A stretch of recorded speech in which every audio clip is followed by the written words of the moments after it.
సాక్షిగా నేను జీవిస్తున్నాను. నా సాక్ష్యం చాలా పెద్దగా ఉంది, కానీ నేను అవన్నీ చెప్పాలంటే టైం లేదు. ఇప్పుడు దేవుడు వాక్యము మాట్లాడుతున్నాం. హల్లెలూయా, దేవుడికి స్తోత్రం. ఈరోజు నేను రాత్రి ప్రార్థన చేసినప్పుడు ఒక వాక్యం పరిశుద్ధాత్మ దేవుడు జ్ఞాపకం చేస్తున్నాడు. ఈ వాక్యం చెప్పమని మీకు హెబ్రీ పత్రిక, హల్లెలూయా, దేవుడికి స్తోత్రం, 8వ అధ్యాయం 12వ వచనం చదువుదాం. హెబ్రీ రాసిన పత్రిక 8వ అధ్యాయం 12వ వచనం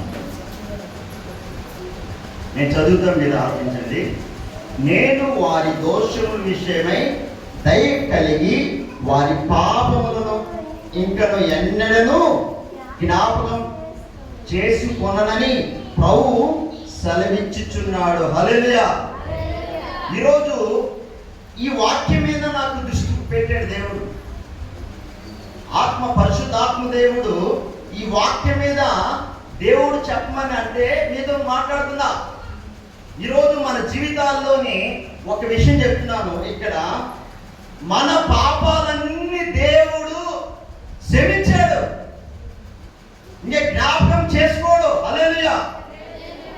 ఈరోజు నేను చెప్తున్నాను, మన మనస్సాక్షి పరిశుద్ధాత్మ దేవుడు ఒక్కసారి దేవుడికి నీ హృదయము అంకితం ఇస్తే, నీ హృదయం ఎప్పుడైతే సంపూర్ణంగా ఆయనకి సమర్పిస్తే, నీ జీవితంలోకి యేసు క్రీస్తు అడుగు పెడితే నీ పాపాలన్నీ క్షమింపబడాయి. నీ పాపాలు ఇంకా జ్ఞాపకం చేసుకోవడం దేవుడు ఈరోజు దేవుడు వాగ్దానం చేస్తున్నాడు. ఈరోజు మనం అనుకుంటున్నాం, నేను చేసే పాపాలు ఘోరమైనవి కదా, నా దేవుడు క్షమిస్తాడంటే క్షమిస్తాడు. ఆయన యేసుక్రీస్తు ఆ పరలోకం విడిచి ఈ లోకానికి ఎందుకు వచ్చాడు? పాపముల నిమిత్తం, పాపమును రక్షించుడికే ఆ పరలోకం విడిచి ఈ లోకానికి యేసుక్రీస్తు ఈ లోకానికి మానవుడిగా వచ్చాడు. ఎందుకు వచ్చాడు? ప్రతి మానవుడు చేసిన ప్రతి పాపము క్షమించాలని ఆయన నీ పాపము, నీ శాపము, నీ దరిద్రత తొలగించాలని ఆయన ఈ లోకానికి యేసుక్రీస్తు వచ్చాడు. ఈరోజు మన జీవితంలోని మన మనస్సాక్షి ఉందా లేదా? ఉందా లేదా? ఈ మనస్సాక్షే నీకు చెప్తుంది నువ్వు ఏ స్థితిలో ఉన్నావు అనే ఈ మనస్సాక్షి చెప్తుంది ఈరోజు మన జీవితాల్లోని. ఎందుకంటే ఎందరైతే దేవుని ఆత్మ చేత నడిపింపబడతారో వాళ్ళందరూ దేవుని కుమారులు అనబడుదురు. రోమా పత్రిక 8:14 వచనంలో ఉంటుంది. ఇంటికి చదవండి. ఎప్పుడైతే ఆత్మ ద్వారా ఇప్పుడు మన పాపాలు క్షమింపబడాయంటే మీ హృదయం ఎలా ఉంటుంది? సంతోషం ఉంటుందా ఉంటుందా? ఉంటుందా ఉంటుందా? సంతోషం, ఎంతమంది సంతోషం ఉన్నారు ప్రభువులోని? హల్లెలూయా, దేవుడికి స్తోత్రం. ఇప్పుడు మన పాపాలు ఇంక ఎన్నడూ జ్ఞాపకము చేసుకోడు. ఒకసారి చూద్దాం. యోహాను పత్రిక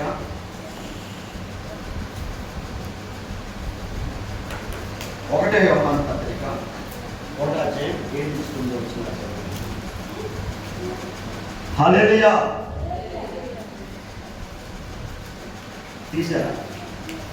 1వ యోహాను పత్రిక 1వ అధ్యాయం 7 నేను చదువుతాను, మీరు గమనించాలా? హల్లెలూయా. అయితే ఆయన వెలుగులో ఉన్న ప్రకారం మనమును వెలుగులో నడిచిన ఎడల మనము అన్యుల సహవాసము గలవారమై ఉందుము. అప్పుడు ఆయన కుమారుడైన యేసు రక్తము ప్రతి పాపము నుండి మనలను పవిత్రులుగా చేయను. మనము పాపము లేని వారమని చెప్పుకుని ఎడల మనను మనమే మోసపుచ్చుకుందుము, మరియు మనలో సత్యం ఉండదు. మన పాపమును మనము ఒప్పుకుని ఎడల ఆయన నమ్మదగిన వాడును నీతిమంతుడును కనుక ఆయన మన పాపమును క్షమించి సమస్త దుర్నీతి నుండి మనలను పవిత్రులుగా చేయను. హల్లెలూయా. ఈరోజు నేను చెప్తున్నా, ప్రతి మనిషి మనం జన్మముతోనే పాపంతో పుట్టారు. పాపము లేనివాడు యేసుక్రీస్తు ఒకడే. ఆయన పరిశుద్ధుడు. ఆయన పుట్టుకతోనే పరిశుద్ధాత్మ ద్వారా యేసుక్రీస్తు ఈ లోకానికి జన్మించాడు. ఆయనలో పాపము లేదు. పాపము లేనివాడే ఆ కలియుగంలో యేసుక్రీస్తు నీ కోసము నా కోసము ప్రాణం పెట్టాడు. ప్రాణం పెట్టే దేవుడు నీ పాపము, నీ దరిద్రత, నీ శాపము తొలగించాలని ఆయన నీ పాపం కోసం ఆ కలియుగంలో ప్రాణం పెట్టి తిరిగి మూడవ దినాన తిరిగి లేచాడు పునరుద్ధానుడుగా. ఈరోజు నేను ప్రకటించిన యేసు సజీవుడు. ఈరోజు నేను ప్రకటిస్తున్నాను, దేవుడు ఎక్కడున్నాడంటే మనలోనే జీవిస్తున్నాడు. ఈరోజు మన పాపాలు క్షమింపబడాలంటే మన మనస్సాక్షే నీకు రుజువు. ఏ స్థితిలో ఉన్నా ఈరోజు గమనించు. పరిశుద్ధాత్మ దేవుడు నీతో సూటిగా మాట్లాడుతున్నాడు. ఈరోజు ఏ స్థితిలో ఉన్నావు? ఎంతమంది మోసం చేస్తున్నావు? ఎంతమంది మోసము ఆలోచనతో ఉన్నావు? ఈరోజు దేవుడు మాట్లాడుతున్నాడు. నీ పాపాలు క్షమించాలనే ఆయన రెడీగా ఉన్నాడు.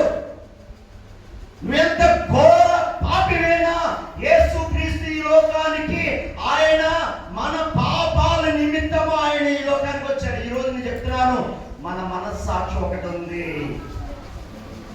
ఈ మనస్సాక్షిని నువ్వు చంపుకుంటే పరిశుద్ధాత్మ దేవుడు నీలోని నివాసం చేయలేడు. ఈరోజు నేను చెప్తున్నా మీకు,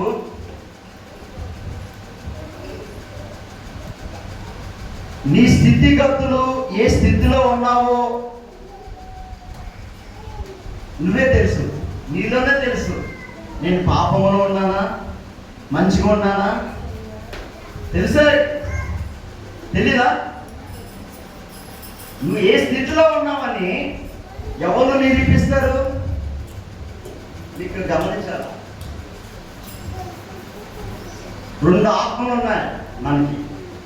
ఒకటి పరిశుద్ధాత్ముడు, రెండు అపవిత్ర ఆత్మ. ఈరోజు ప్రతి మనిషిలో ఈ రెండు ఆత్మలే పనిచేస్తాయి. పరిశుద్ధాత్మ దేవుడు నీలో పనిచేస్తే, పరిశుద్ధాత్మ దేవుడు నీలో ఉంటే, పరిశుద్ధాత్మ దేవుడు నీలో ఉంటే నీ పాపాన్ని ఎత్తి చూపిస్తుంది. హల్లెలూయా. దేనికి లోబడుతున్నావు నువ్వు? దేవుని ఆత్మగా, అపవిత్ర ఆత్మగా? మన ప్రతి మనసులో రెండు ఆత్మలు ఉన్నాయి. దేవుని ఆత్మకి, దేవుని ఆత్మ మనలోకి ఎప్పుడు వస్తుందంటే నీ హృదయము పరిశుద్ధంగా ఉండాలి. హల్లెలూయా.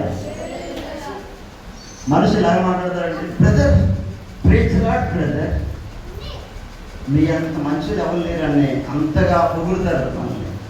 ఆ పక్కకి వెళ్తారు, తిట్లే తిట్లు మన మీద. రెండు మాటలు ఈ నాలుగుతోని మంచిగా వస్తుంది, ఈ నాలుగుతోని చెడ్డగా వస్తున్నాయి. ఈరోజు నీ స్థితిగతులు ఎదిగే దేవుడు ఆయనకి తెలుసు నువ్వు ఏ స్థితిలో ఉన్నావని. ఈరోజు పాపములో పొల్లాడుతూ, చర్చికి వస్తూ, ఇంకా సినిమాలు చూస్తూ, ఒక ఎగ్జాంపుల్ చెప్తాను నీకు. సెల్ ఫోన్లు ఎంతమందికి ఉన్నాయి? సెల్ ఫోన్లు ఎంతమందికి ఉన్నాయి? సెల్ ఫోన్ లేని మనిషి ఎవరైనా ఉన్నారా? అందరికీ ఉన్నాయి. హల్లెలూయా. ఎందుకు? ఆ 2 సంవత్సరాల పిల్లడు కూడా సెల్ ఫోన్ కాదు. హల్లెలూయా. గేమ్స్ ఆడుతున్నా. హల్లెలూయా. అంటే దుష్టుడైన సాతాను లోకములో పాపము విచ్చలవిడిగా సంవత్సరాల క్రితం సినిమా హాల్కి వెళ్ళి సినిమాలు చూసేవాళ్ళు. ఇప్పుడు సినిమా హాల్ అక్కర్లేదు, సినిమా హాల్కి వెళ్ళక్కర్లేదు. ఈ సెల్ ఫోన్ ఉంది కదా, మానవుడు హృదయాన్ని దోచుకోవాలని హృదయంలోని ప్రతి మనిషిని హృదయాన్ని దోచుకొని పాపము చేయిస్తూ ఈ లోకములో పడేస్తుంది. అంటే పాపము పండిపోయింది. ఒకప్పుడు కుటుంబంలో శాంతి సమాధానం ఉండే, ఒకప్పుడు హ్యాపీగా ఉండేవారు కుటుంబం. ఇప్పుడు ఒకరికొకరు సంబంధం లేదు, ఒకరికొకరికి క్రైమ్ పెరిగింది. దొంగతనం ఎలా చేయాలా, వ్యభిచారం ఎలా చేయాలా, మొత్తము ఈ సోషల్ మీడియాలో వచ్చి 99% అంతా చెత్త కార్యక్రమంలో చూపిస్తున్నాయి. ఇదిగో సెల్ ఫోన్ అంటే ఎందుకంటే మన ఈ కన్నుతోనే ఏమి చూస్తున్నావో, ఈ కన్నుతో ఏమి చూస్తున్నావో ఆ కన్నుతోనే మన దేవునితో పాపం చేస్తున్నాము. కరెక్ట్ కదా? ఎలా చూసామనుకో, ఈ రీలంతా మన మనసులోకి వచ్చి మన హృదయాన్ని దోచుకొని మొత్తము పాప స్వభావం అంతా ముంచేస్తుంది. నిన్ను ఏం చేస్తుంది? మంచి అనేది లేదు శరీరంలో.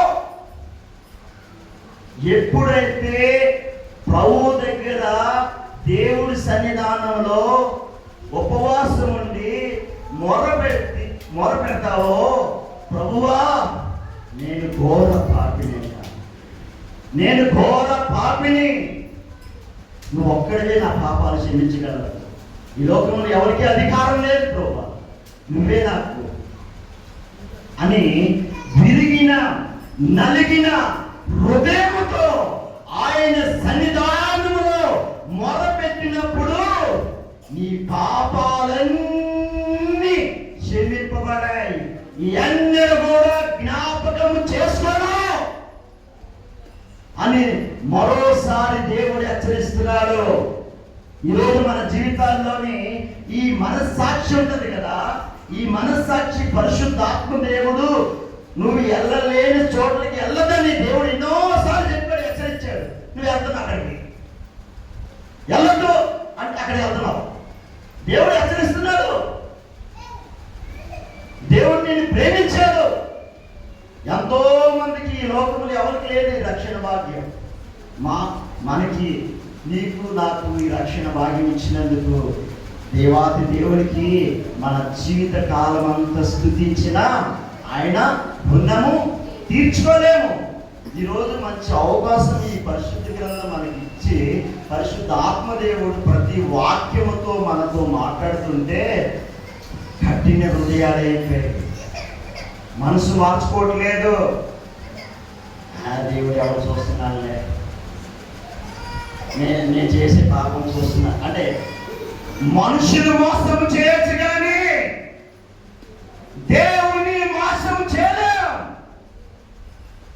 మనుషులందరినీ మోసం చేయొచ్చు, నీ భక్తిని మోసం చేయొచ్చు, ఎవరిని మోసం చేయొచ్చు. దేవుడు చూస్తున్నాడు. దేవుని మోసం చేయగలవా? ఆ దేవుడి దగ్గర, ఆ ప్రభు దగ్గర మన కన్న తండ్రి మనకి ఉన్నాడు. మన పాపాలన్నీ ఎంత ఘోర పాపివైనా ఈరోజు నీ పాపాలు క్షమించబడతాయి. నీ హృదయాన్ని నువ్వు ఆయనకి అర్పించు. ఈరోజు నేను చెప్తున్నా, ఎవరు క్షమిస్తాడు? ఎవరు క్షమిస్తాడు? వేషధారులైనా క్షమిస్తున్నాడు దేవుడు. కానీ వ్యభిచారులైనా దేవుడు క్షమిస్తున్నాడు, కానీ వేషధారుల్ని క్షమించట్లేదు. వేషం నీకు అర్థమైంది? నా వేషం. దేవుడి మందిరంలో ఒకలాగా ఉంటారు, బయట ఒకలాగా ఉంటారు. వేషం. ఇంట్లో ఒకలాగా ఉంటారు, దేవుని మందిరంలో ఒకలాగా ఉంటారు. అది ఏ వేషము? వేషధారణ. అంటే పరిశుద్ధాత్మ దేవుడు ఇంట్లో ఒకలాగా ఉంటాము, దేవుని మందిరంలో ఒకలాగా ఉంటాము, బయట కూడా ఒకేలాగా ఉంటాము. ఈ హృదయము యేసుక్రీస్తుకి నువ్వు సమర్పించుకుంటే నీ జీవితాన్ని మార్చేస్తాడు. ఈరోజు నేను చెప్తున్నా, నా పాపాలు క్షమింపబడాయని ఎంతమంది నమ్ముతున్నారు? నా పాపాలు క్షమించాయి, దేవుడు నన్ను నా పాపాలు క్షమించాడు. చేతులు ఎత్తారా గట్టిగా? హల్లెలూయా. నీ మనస్సాక్షి ఉంది కదా, దేవుడికి నీకు ఒక మనస్సాక్షి ఉంది కదా. సంతోషంగా ఉంటున్నావా లేదా? హ్యాపీగా ఉన్నావా లేదా? ఎప్పుడైతే సంతోషం ఉంటుందో, నెమ్మది ఉంటుందో, పరిశుద్ధాత్మ దేవుడు మనలో నివాసం చేస్తున్నాడో లెక్క. చూచినది పరిశుద్ధాత్మ దేవుడు మనలోని నివాసము చేస్తున్నాడు. ఆయన నీ అప్పులున్నాయా? అప్పులు తీర్చే సమర్థుడు మన దేవుడు. నీ రోగం ఉందా? ఈ రోగం స్వస్థపరచగల సమర్థుడు ఆయన. నీ కోసము ఆ కలవరిలో ఆయన గాయాల బదులు సంపూర్ణ స్వస్థత అనుగ్రహించాడు. ఎలాంటి రోగమైనా ఈరోజు ఆయన టచ్ చేస్తే స్వస్థత అయిపోయింది. ఆమేన్. నమ్మటాన్ని ఏమన్నైతే నమ్మవారికి సమస్తము సాధ్యమే. ఈరోజు మన జీవితాల్లోని ఆ నమ్మకం అనేది, నేను ఒకటి చెప్తున్నా, దేవుడితో ఏది చెప్తే అది చేయాలి. దేవుడు ఏది చెబితే అది చేసినప్పుడే దేవుడికి దాసులకు, దేవుడికి కుమారులు. హల్లెలూయా. నువ్వు దేవుడు చెప్పింది నువ్వు చేయలేదనుకో, ఇరకాటలో పడిపోతాం.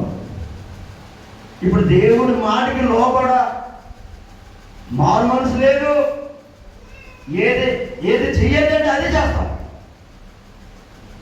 మానవుడు నైజం అది. ఇది చెయ్యొద్దంటే అదే చేస్తారు. కరెక్ట్ కదా?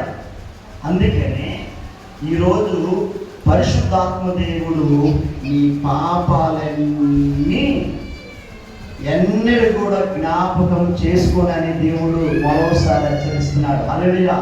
ఈరోజు నేను చెప్తున్నాను, వారానికి ఒకరోజు ఉపవాసం ఉండి వ్యక్తిగతంగా ఎవరి ఇండివిజువల్ అంటే దేవుడి మందిరం అందరితో ప్రార్థన చేసేది ఒక వంతు, కానీ వ్యక్తిగతంగా నీ గదిలోకి వెళ్ళి తలుపు వేసి రహస్యమందు నీ తండ్రికి ప్రార్థన చేయి. ఫస్ట్ నీ హృదయం ఎలాగుంది దేవుడికి అడుగు. నీ మనసా చెప్తారు, ప్రభా నేను బలహీనుడు ప్రభా. అందరూ పాపులే, నేను పరిశుద్ధుని అన్నాడు దొంగడు. నీకు అర్థమైందా? నేను నీతిమంతుని అన్నాడు దొంగడు. నేను ఒకటే చెప్తున్నా, యేసు రక్తంలో కడగబడి యేసయ్య ద్వారా నేను నీతిమంతులుగా తయారైన. హల్లెలూయా. ఆయన ఒక్కడే పరిశుద్ధుడు, ఆయన నీతిమంతుడు. ఆయన నీతి ఎప్పుడైతే యేసయ్యతోనే సంబంధం కలిగి ఉంటామో యేసయ్య నీతి మనలోకి వస్తుంది. ఆమేన్. నీ సావాసం ఎవరితో ఉంటావో ఆ సావాసం గుణాలే నీలోకి వస్తాయి. యేసయ్యతో ఉన్నావు అనుకో, యేసయ్య గుణాలే నీలోకి వస్తాయి. ఈరోజు నేను చెప్తున్నా, శత్రువులు ఎవరో ఉన్నారు మనకి? శత్రువులు ఉన్నారా? శత్రువులు ఎవరు లేరా? అందరూ ఉన్నారు కదా శత్రువులు. నీ హృదయపూర్వకంగా క్షమించాలా? శత్రువుల్ని క్షమిస్తున్నావా? ఎంతమంది క్షమిస్తారు? చేతులు. శత్రువులు క్షమించారా? హల్లెలూయా. నేను ఒకటి చెప్తున్నా, నీ పాపాలు క్షమింపబడాలంటే, నీ పాపాలు క్షమించడా దేవుడు?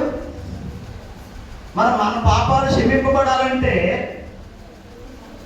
మన శత్రువులు క్షమించాలి మనం. అందుకని అక్కడ బైబిల్ వాక్యం మత్తయి సువార్త 5వ అధ్యాయంలోని నువ్వు అర్పించినప్పుడు అర్పణ పక్కన పెట్టి నువ్వు నీ సోదరుల దగ్గరికి వెళ్ళి సమాధాన పడి అప్పుడు వచ్చి అర్పించు అన్నాడు. మత్తయి సువార్త 5వ అధ్యాయం లాస్ట్ వచ్చినాలు ఉంటాయి, మీ చదవండి ఇంటికి వెళ్ళి. మళ్ళా నీ పాపాలు క్షమింపబడాలంటే చూద్దాం సరే. మత్తయి సువార్త 6వ అధ్యాయం.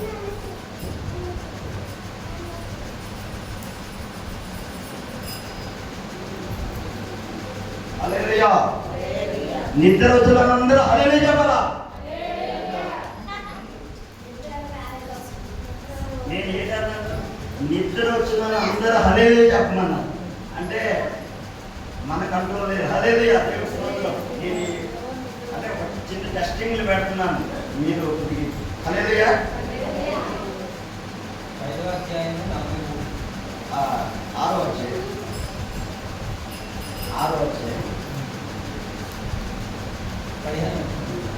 చెప్పారు.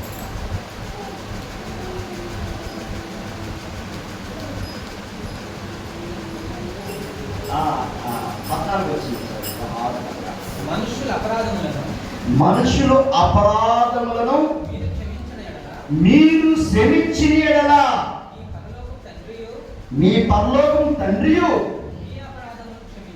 మీ అపరాధములు క్షమించును.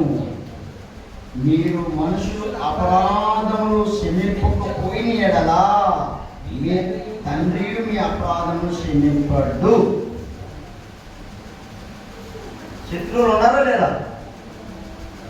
ఇప్పుడు వెళ్ళి వాళ్ళతో సమాధాన పడాలా?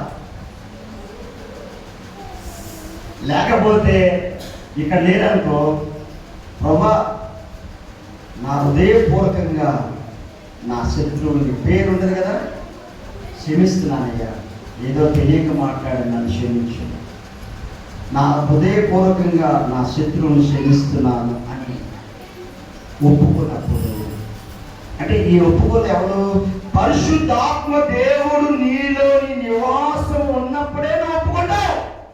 అందుకని నీ పాపాన్ని ఎత్తి చూపిస్తుంది.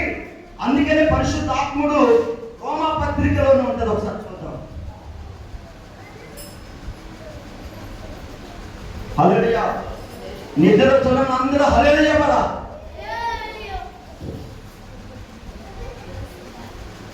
హల్లెలూయా.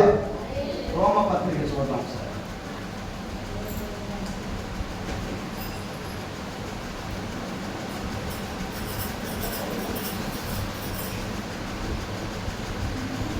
హల్లెలూయా.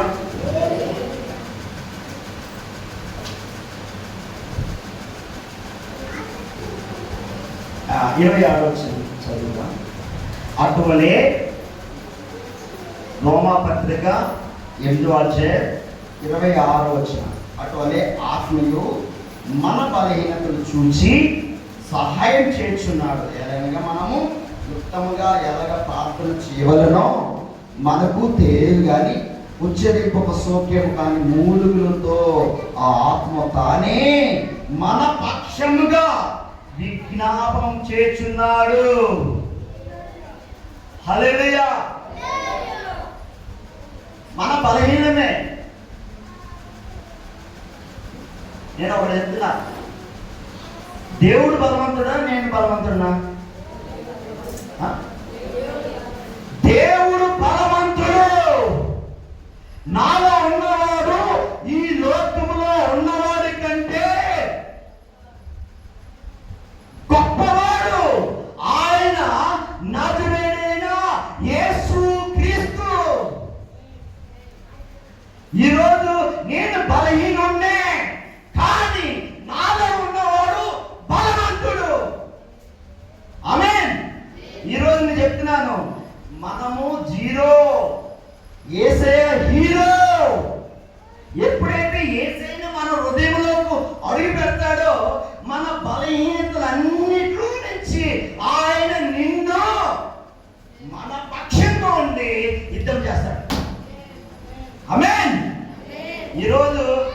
ఊరిపోతున్నాం. నా నీతి నేను ఎంత నీతిమంతుడు ఎవరికి లేదో, నా అంత భక్తి ఎవరికి లేదో. ఏదైనా అతిశయపడాలంటే క్రీస్తులోనే అతిశయపడాలి. ఆమె ఎవరిని కూడా ఏదెత్తి చూపించకూడదు, ఎవరికి కూడా తీర్పు ఇవ్వకూడదు. నీ పాపాలు క్షమించబడాలంటే నీ పాపాలు క్షమించాడు యేసయ్యా. నువ్వు ఒకరికి పాపి పాపి ఇన్ని ఘోర పాపం చేసి నువ్వు ఏది చూపించావనుకో, చూద్దాం. వాక్యం ఉంది, మత్తయి సువార్త 7వ అధ్యాయం చూడండి.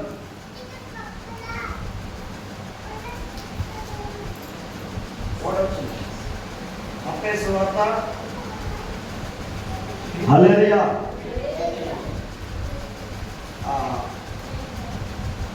1 మీరు తీర్పు తీర్చుకొని అప్పుడు మిమ్మల్ని గురించి తీర్పు తీర్చబడదు.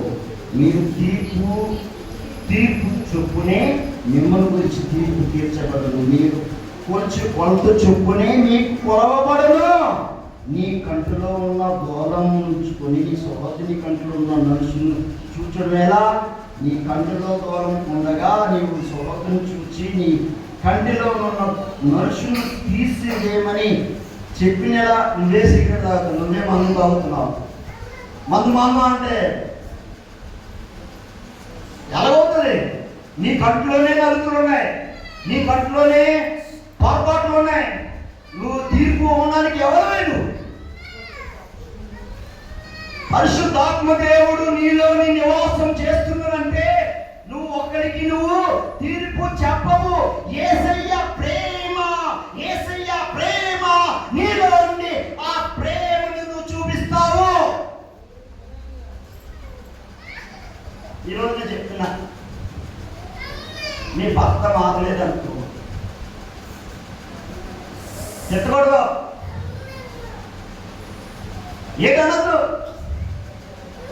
ఒక మారలేదు మీ ఇంట్లోని, నువ్వు వేసుకోండి. యేసయ్య ప్రేమను చూపించు. హల్లెలూయా.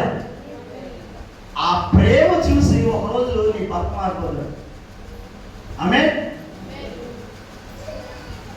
ఆ ప్రేమ ఎంత కొట్టినా ఏమనట్లేదండి, ఎంత తిట్టినా ఏమనట్లేదండి. తీర్పు తీర్చకూడదు. నువ్వు తీర్పు తీస్తున్నా అంటే నేను ఒకటి చెప్పిన, మన కుటుంబంలో ఉన్నారు కదా, మన పిల్లలు ఉన్నారా లేదా, అయ్యగారు ఉన్నారా లేదా, అయ్యగారు నీ మేలు కోసమే చెప్తాడు, కీడు కోసం చెప్పడు. హల్లెలూయా. ఎందుకు అక్కడికి వెళ్ళొద్దు, ఇలా చెయ్యొద్దు, ఇలా ఉండు అని ఎందుకు చెప్తాడు? నా పిల్లలు పాడైపోతున్నారు అని బుద్ధి చెప్పి సరి చేస్తాడు. నీ పిల్లలు ఉన్నారు, నీ పుట్టే పిల్లలు ఉన్నారు లేదా, ఉన్నారు, పాడైపోతున్నాడు. నీ పిల్లలు చూస్తున్నారు, ఊరుకుంటావా? బుద్ధి చెప్పి సరి చేస్తాం. అలాంటి సరి చేయాలి. మన పిల్లలు పాడైపోతే ఎలాగా? అలాగా తీర్పు కాదు, సరిచేసి దేవుడు మార్గంలో నడిపించాలి. అంతే తప్ప అది ఉదాహరణకి నీ శత్రువు ఉన్నాడు. హల్లెలూయా. మీరు గమనించాలి, నీ శత్రువు ఉన్నాడు, నీకు తీగా మాట్లాడతాడు, తీగా మాట్లాడి ఈయన ఎలాగైనా పాడగొట్టాలా, తీగా తేనె కంటే తీయనైనది అంటే అంత తీగా మాట్లాడతారు. ఇంట్లో మాట నమ్మరు, భర్త మాట నమ్మరు, బయట మాట నమ్మితే ఏదో మోసంలో పడేసి ఎక్కడో ఖర్చు పెట్టించి 5 లక్షలు 10 లక్షలు మొత్తం మోసపోయిన తర్వాత, అవునరా సేవకుల మాట చెప్పిన మాట జరిగింది, ఇప్పుడు నా యజమాని మాట చెప్పింది నెరవేరింది, అప్పుడు కళ్ళు తెరుస్తాడు. ఎందుకు చెప్తున్నాడు? ఎవరైనా నిన్ను సరి చేస్తున్నాడంటే నీ మేలు కోసమే.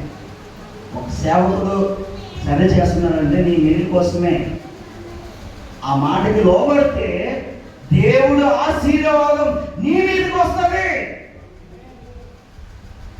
ఈరోజు నేను చెప్తున్నా, మనము మన పాపాలు క్షమింపబడాలంటే మన శత్రువుని క్షమించాలా.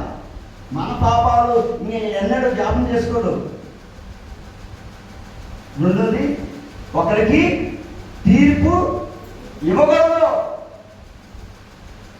తీర్పు ఇస్తున్నావా, నువ్వు తీర్పులోకి వస్తావు. పరిశుద్ధాత్మ దేవుడు ప్రభువా నా సహోదరుడు పాడే మీ శత్రువు ఎలా ఉన్నాననుకో, ప్రభా నా కుమార్తె, నా కుమారుడు, నా సహోదరుడు, నా మిత్రుడు పాడైపోతున్నాడయ్యా, క్షమించేయ్యా, రక్షించేయ్యా, కాపాడుకోవా అని నువ్వు భారంతో ప్రార్థన చేస్తావు. భారంతో ప్రార్థన చేస్తావు. అప్పుడే నువ్వు నిజంగా యేసయ్యని ప్రేమిస్తున్నావు లెక్క. నీ హృదయంలో ఏది పెట్టుకో. ఏదైనా ఉంటే డైరెక్ట్గా మాట్లాడతావు, ఏదైనా ఉంటే ఖచ్చితంగా మాట్లాడతావు. వాళ్ళంటే శత్రువులు అవుతారు మనం, కరెక్ట్ కదా. నీతిమంతుడుగా జీవించిన వాడికి బాధలు వస్తాయి, నిందలు వస్తాయి, అవమానాలు వస్తాయి. యేసుప్రభు రాలేదా? వస్తే వచ్చేలేదా? ఆయన నీతిమంతుడు, పరిశుద్ధుడు. ఆయన పాపం చేశాడా? చేయలేదు. కానీ ఎవరి కోసం భరించాడు? మన కోసం. ఆయన ఏ పాపము చేయలేదు. ఈరోజు నేను చెప్తున్నా, ఈరోజు యేసు ప్రభుతో నడవాలంటే, యేసయ్యతోనే సహవాసం ఉండాలంటే, దేవుడితోనే ఉండాలంటే నీ హృదయము భద్రముగా కాపాడుకోవాలి. ఎలాగా? ప్రార్థన పరిశుద్ధాత్మలో ప్రార్థన చేయాలా. అది ఎలా వస్తుంది? కొన్ని దెయ్యాలు ఉంటాయి, ముందు దెయ్యాలు. ఈ సంఘంలోకి వచ్చే వరకు ఉంటాయి, ఇలాగే ఉంటాయి, కూర్చుంటాయి. వెళ్ళి ఒక కూర్చొని అల్లే సంఘంలో వస్తాడు, పాట పాడతాడు, అన్ని బయట వెళ్తున్నలాగా ఉంటాడు, వేషం మారుతుంది. ఆ ముందు దెయ్యాలు పోవాలంటే ఉపవాసం ఉంటుంది. దేవుని సన్నిధానంలో నీ గదిలోకి తలుపు వేసి రాశమందు నీ తండ్రికి హృదయపూర్వకంగా ప్రార్థన చేసినప్పుడు అప్పుడు నీ పాపాలన్నీ క్షమించబడతాయి. ఎన్నడూ కూడా జ్ఞాపకం చేసుకోరు. అప్పుడు ఈ శత్రువులు కూడా క్షమిస్తారు. ఒకరికి నువ్వు తీర్పు ఇవ్వవు. అందరూ యేసు ప్రభు ఆజ్ఞాపిస్తున్నాడు. అందరూ మారు మనసు పొంది ఆజ్ఞాపిస్తున్నాడు. అందరూ ఏ ఆత్మ కూడా నశించిపోవటము దేవుని చిత్తము కాదు. అందరూ మారు మనసు పొందాలా. అందరూ కూడా దేవుని రాజ్యంలో అడుగు పెట్టాలనే దేవుని మనస్సు. అలాంటి యేసయ్య మనసు నీకుందా? యేసయ్య మనసు ఎవరికి చేతులెత్తాలా? యేసయ్య మనసు, యేసు రక్తములో కడగబడిన ప్రతి బిడ్డ కూడా క్రీస్తు బిడ్డ. ఇంకా జీవించేది నేను కాదు, ఇంకా జీవించేది నేను కాదు, క్రీస్తే నా యందు జీవిస్తున్నాడు. ఆ మాట నువ్వు పలుకుతే, నీ హృదయపూర్వకంగా నువ్వు పలుకుతున్నావంటే పరిశుద్ధాత్మ దేవుడు నీలోని నివాసము చేస్తున్నాడు. యేసయ్యే నీ జీవితంలో నివాసము ఉన్నాడు. కాబట్టి ఆ మాట నువ్వు పలుకగలుగుతావు. ఆ మాట నువ్వు పలకలేయబడేదనుకో, ఉపవాసం అంటే నీ గదిలోకి వెళ్ళి నీ పాపాలన్నీ నీ హృదయపూర్వకంగా విరిగిన నలిగిన హృదయముతో ఆయన సన్నిధానంలో బ్రతుకున్నాడు. అడుగు, నీ పాపాలన్నీ క్షమించబడ్డ. పరిశుద్ధాత్మ అనే వరాన్ని నువ్వు పొందుకున్నప్పుడు నీ పాపం అంతా ఎత్తి చూపిస్తాడు. ఆ పాపము ఒప్పుకున్నప్పుడు హ్యాపీగా ఉంటాను, నెమ్మది ఉంటుంది. ఎన్ని కొండంత ప్రాబ్లం ఉన్నా నా యేసే నాలో ఉన్నాడు, కొండంత సమస్యలు నా యేసే నాలో ఉన్నాడు. నాలో ఉన్నవాడు ఈ లోకంలో ఉన్నవాడి కంటే గొప్పవాడు ఆయన, నజరేయుడైన యేసు క్రీస్తు. ఆయనతో సమస్తము సాధ్యమే, అసాధ్యమని ఏది లేదు. దేవుడితో అసాధ్యం ఉందా? ఉదాహరణకి యేసు ప్రభువు నీ జీవితంలో లేడనుకో, చిన్న ప్రాబ్లం అనేది, చిన్నదే ప్రాబ్లం, చిన్నదే కానీ కొన్నంతా చూస్తా ప్రాబ్లం. గతవకుండా యేసు ప్రభు నీలో లేడనుకో, చిన్న ప్రాబ్లమే, ఆ చిన్న ప్రాబ్లమే ఆ కుటుంబంలో సమస్య వచ్చింది. చిన్న ప్రాబ్లమే, ఒక్క మాట భరించలేక భార్య భర్తలు విడిపోయారంట. ఒక్క మాటే. ఒక స్టూడెంట్ 9th క్లాస్ స్టూడెంట్ ఏదో ఊర్లోని అందరి ముందున ఆ స్టూడెంట్ని అవమానపరిచాడు. నువ్వు స్పీచ్ కడితే నువ్వు స్కూల్కి రావాలా, లేకపోతే గెటౌట్ అని అందరి ముందున అవమానపరిస్తే ఆ కుర్రోడు, ఆ బాబు వెళ్ళి ఊరేసుకుంటాడంట. మీకు అర్థమవుతుందా? అదొక డివిల్, ఒక దెయ్యపు ఆత్మ. మీకు అర్థం? ఇప్పుడు కొంతమంది ఉరేసుకుంటున్నారంటే ఒక దెయ్యపు ఆత్మ. అది ఇక్కడ సుఖం ఉంది, అక్కడ సుఖం ఉంది. ఈ అపవిత్ర ఆత్మలు ఉంటాయి కదా, నీకు కంటికి కనిపించకుండా వైరస్, కరోనా వైరస్ వచ్చింది కదా మొన్న 2019-20 సంవత్సరం, కంటికి కనిపించకుండా నీలోకి దూరుతుంది అది వైరస్. వస్తుందా? నేను వస్తున్నాను, నీలోకి వస్తున్నాను చెప్తుందా? చెప్పదు. కంటికి కనిపించకుండా నీలో దూరి నిన్ను చంపేస్తుంది. సగం సగం ఉంది. నేను చెప్తున్నా, ఆ వైరస్ ఏం లేదమ్మా, ఆ కరోనా వైరస్ ఏమీ లేదు. సగం 90% అంతా ఈ టీవీలు మీడియాలు చూపించి ఆ వైరస్ వచ్చింది, చంపేస్తున్నారు, చాలా మంది చనిపోతున్నారు. ఈ మీడియా ఎదురుగా చూపించి ఆ భయంతో సగం మంది చనిపోయారు. కరెక్టే కదా? సగం మంది ఆ మీడియాలో చూసి, ఆ వార్తలు చూసి నాకు వచ్చింది అని ఆ భయంతోనే సగం మంది ప్రాణాలు విడిచారు. నేను రెడీ, నీ వైరస్ విమజో అని నువ్వు ధైర్యపడు, నీ జోలే రాదు. హల్లెలూయా. నేను చెప్తున్నాను, పరిశుద్ధాత్మ దేవుడు నీలో ఉంటే, నీలో నివాసం చేస్తే పరిశుద్ధాత్మ కార్యాలు నీలోని కార్యాలు చేస్తాడు. నీ పాపమంతా క్షమిస్తాడు. నువ్వు దేనికి భయపడవు. కొన్నంత సమస్య ఉన్నా నా దేవుడి దగ్గర, కొన్నంత సమస్యలు ఉన్నా, ఎన్ని సమస్యలు ఉన్నా నా దేవుడి దగ్గర నా దేవుడు కాలు కింద ఉంటాడు. ఏ సమస్య అయినా దేవుడు కాలు కింద ఉంటావి. ఏది నీకు హాని జరగదు. భయం ఎందుకు పడుతున్నావు? ఈరోజు సగం మంది భయంతోనే నలిగిపోతున్నారు. డ్యూటీలో ఎవరో బాస్ మీద భయం, ఎవరో అన్నారని భయం, నిన్ను ఎవరో బ్లాక్మెయిల్ చేస్తున్నారు భయం. చేసావు, తప్పు చేసావు, ఇప్పుడు ఏంటంటావు? దేవుడి దగ్గర సమాపన్నాడు. క్షమించే దేవుడు ఆయన. ఎంత ఘోర పాపమైన ఆయన క్షమించగల దేవుడు ఆయన. కరుణ గల దేవుడు, కృప గల దేవుడు. అంత గొప్ప దేవుడు మనకి ఉండగా మనకి భయం ఎందుకు? హల్లెలూయా.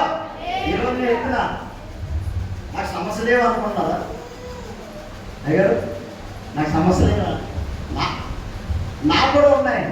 కానీ నాలో ఉన్నవాడు లోకములో ఉన్నవాడి కంటే గొప్పవాడు. ఈరోజు నేను చెప్తున్నా, నా పాపాలన్నీ క్షమింపబడాలి, నీ పాపాలన్నీ క్షమింపబడాలి. ఇంకా ఎన్నడూ కూడా దేవుడు జ్ఞాపకము చేసుకోడు. ఈరోజు నేను చెప్తున్నా, మన జీవితంలోని ఎందుకు పాపములో ఉన్నామంటే నువ్వు సరైన విధానాల్లో దేవుణ్ణి వెతకట్లేదు, దేవుణ్ణి సరైన విధానాల్లో ప్రార్థన నీ హృదయపూర్వకంగా అర్పణ చేయలేదు. అందుకనే దేవుడు నీలోకి రావట్లేదు. కరెక్ట్ కదా? ఈరోజు నేను చెప్తున్నాను, మన ఇక్కడే బైబిల్ అన్నీ ఇక్కడ ఈ వాక్యాలన్నీ నీ హృదయం పెట్టుకొని మళ్ళీ ఇంటికి వెళ్ళి ఆ బైబిల్ పడేసి సెల్ ఫోన్ అంత చెప్తాను చూపించి టీవీలు చూసి మొత్తం మన మురికంతా మనం అంటించుకుంటున్నాం. అంటే ఆదివారం 1 గంటే దేవుడికి ఇస్తున్నాం, మిగతా సమయం అంతా లోకానికి ఇస్తున్నాం. ఈరోజు నేను చెప్తున్నా, సంపూర్ణంగా మన ప్రాణాత్మ శరీరాలు సజీవ యాగముగా ఎప్పుడైతే దేవుడికి నువ్వు సమర్పిస్తావో ఆ మరుక్షణమే నీలోని పరిశుద్ధాత్మ కార్యాలు జరిగిస్తాడు ఆయన. ఈరోజు నువ్వు సజీవ యాగముగా ఆ సమర్పణ ఉండాలా, ప్రార్థన ఉండాలి. ఈరోజు నేను చెప్తున్నాను, ఈ శరీరానికి మనము జీవిస్తున్నాం. హల్లెలూయా. ఈరోజు నేను మాట్లాడుతున్నాను, నేను ఆహారం తినకుండా నేను మాట్లాడతానా? లోపల మిషన్ ఉంది కదా, ఈ మిషన్ ఆహారం 1 పూట తినకుండా ఉండు, కలుగుతుందా? కలుగుతాయి. 2 పూట తినకుండా ఉండు, నీరసం అవుతాం, లోపల నీరసం. 3వ పూట తినకుండా ఉండు, కింద కళ్ళు కింద పడిపోతుంది, నేను రాలేను. 2 రోజులు ఉండు, రాలేను. 3 రోజులు ఉండు, అక్కడ పడిపోతాం. ఈ శరీరానికి నువ్వు 3 పూటలకి ఖచ్చితంగా భోజనం చేస్తున్నావు, మనలో ఉన్న ఆత్మకి ఆహారం లేదు. మనలో ఉన్న ఆత్మ ఉంది కదా, దేనికి లోబడుతున్నావు? శరీరానికి 3 పూటలు భోజనం చేస్తున్నావు, తింటున్నావు, పడుకుంటున్నావు, నిద్రపోతున్నావు, చేస్తున్నావు, అన్నీ ఉన్నాయి.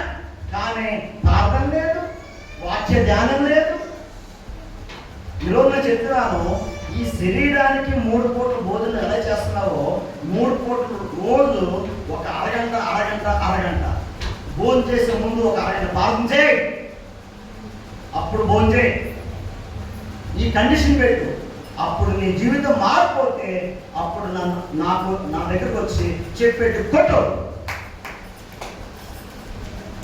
అర్థమైందా? ప్రార్థన లేకుండా దేవుడితో ఎలా నడుస్తాం? మన పాపాలు క్షమింపబడాలంటే ఈరోజు ఈ ప్రార్థన అనే శక్తి పరిశుద్ధాత్ముడు, ఆ పరిశుద్ధాత్మలో ప్రార్థన చేసి వాక్యముతో ప్రతి దినం ఈ వాక్యాన్ని ధ్యానించగలిగి నీలో ఏ సమస్య వచ్చినా వాక్యముతో నీ హృదయాన్ని ఆదరించే మాటలు దేవుడు పలుకుతాడు. అప్పుడే నీ జీవితంలో నూతన కార్యాలు చేయబోతున్నాడు. హల్లెలూయా. పరిశుద్ధాత్మ కార్యాలు నీలో ఉండి ఆ కార్యము జరిగిస్తాడు ఆయన. అప్పుడే దేవుడితో ఏక మనస్సు, ఏక ఆత్మ. చదవడం యోహాను సువార్త 10వ అధ్యాయం ముగించేస్తున్నాను, అయిపోయింది. నిద్ర వచ్చినందరూ హల్లెలూయా చెప్పాలా? హల్లెలూయా. దేవుడికి స్తోత్రం. అమ్మకి ఏం తెలియదు, 78 సంవత్సరాలు.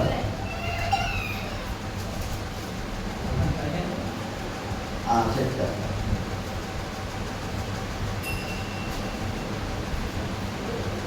ఆ 4 వచ్చింది.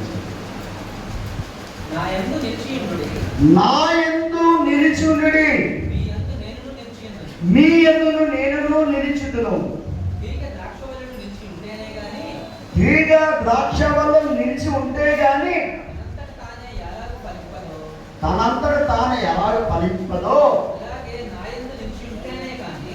అలాగే నా యందు నిలిచి ఉంటేనే కానీ మీరును ఫలింపరు.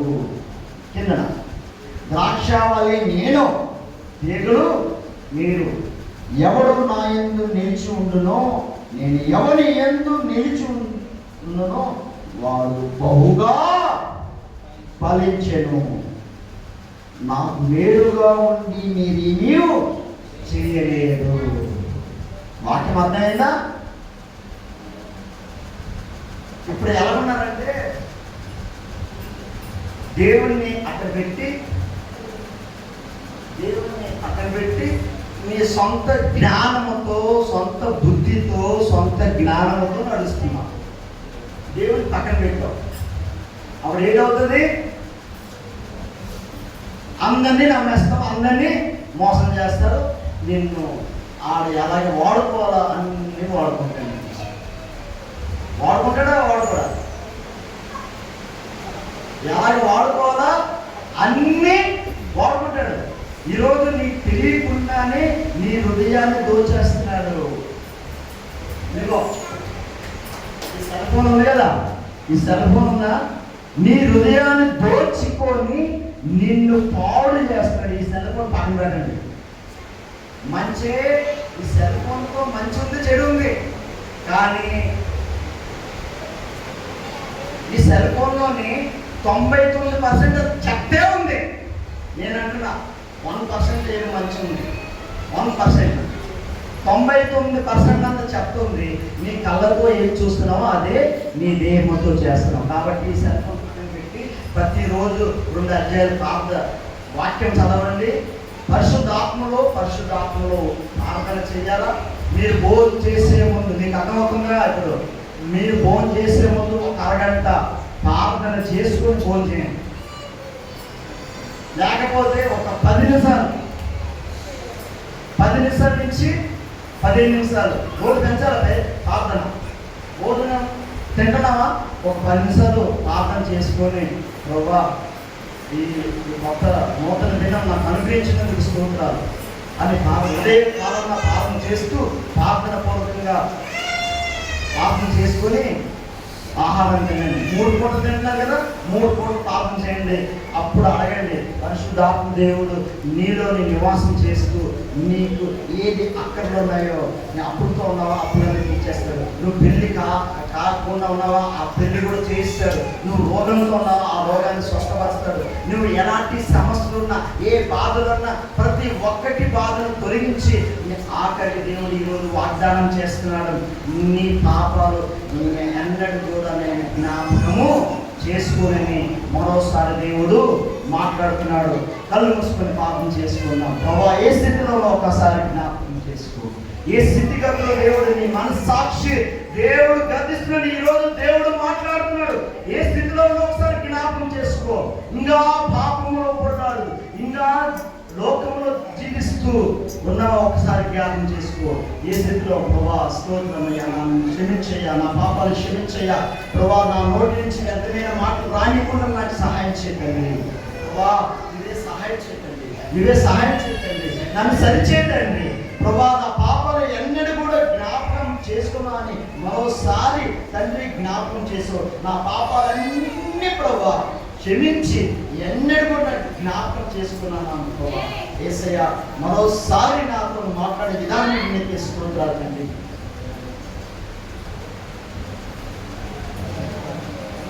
కళ్ళు మూసుకొని స్తోత్రం. యేసయ్య తండ్రి నన్ను క్షమించుకోవా. ఏ స్థితిలో ఒక్కసారి జ్ఞాపకం చేసుకో. నీ హృదయం ఎలాగొందో ఒకసారి పరీక్షించుకో. యేసయ్య నీ రక్తంతో నన్ను కడగయ్యా, నన్ను పరిశుద్ధపరచు తండ్రి. నీ ఆత్మతో నన్ను నింపు తండ్రి. యేసయ్య నీ చిత్తమే నా పట్ల నెరవేర్చయ్యా. ఇక్కడికి వచ్చిన తండ్రి, సంఘానికి వచ్చిన ప్రతి బిడ్డను కూడా తండ్రి ప్రభా కనికరించి కన్నురించి, ఏ బాధతో వచ్చారో ఆ బాధ నుంచి విడిపించి, ఏ రోగంతో వచ్చారో నీ గాయాల వల్ల సంపూర్ణ స్వస్థత ఇచ్చినందుకు స్తోత్రాలు తండ్రి. ప్రభా నీ మాటని నమ్ముతున్నానయ్యా, నీ మాట వల్ల నేను తండ్రి జీవిస్తున్నానయ్యా. ప్రభా యేసయ్య నా పాపాలన్నీ క్షమించయ్యా తండ్రి. చిన్న తప్పుడు ప్రభా దారి తప్పిపోతున్నానయ్యా, నన్ను క్షమించయ్యా. నన్ను సరిచే తండ్రి. ఇక్కడి నుంచి నేను ఈ సాక్షి నేను జీవించాలి తండ్రి. యేసయ్యకు వచ్చిన ప్రతి బిడ్డను కూడా ఈ వాక్యాన్ని నిరంతరంగా ఫలించి తండ్రి నీ చిత్తము నీ ఉద్దేశం అంతా ప్రతి బిడ్డ పట్ల నెరవేర్చు తండ్రి. నీ కష్టముతో వచ్చారు తండ్రి, ఆ బాధ నుంచి విడిపించయ్యా. అప్పుడుతో వచ్చారు తండ్రి, అప్పుడు బాధ నుంచి విడిపించండి. రోగంతో వచ్చారు, ఆ రోగాన్ని స్వస్థపరిచినందుకు స్తోత్రాలయ్యా. నా పాపాలన్నీ క్షమించినందుకు స్తోత్రాలు.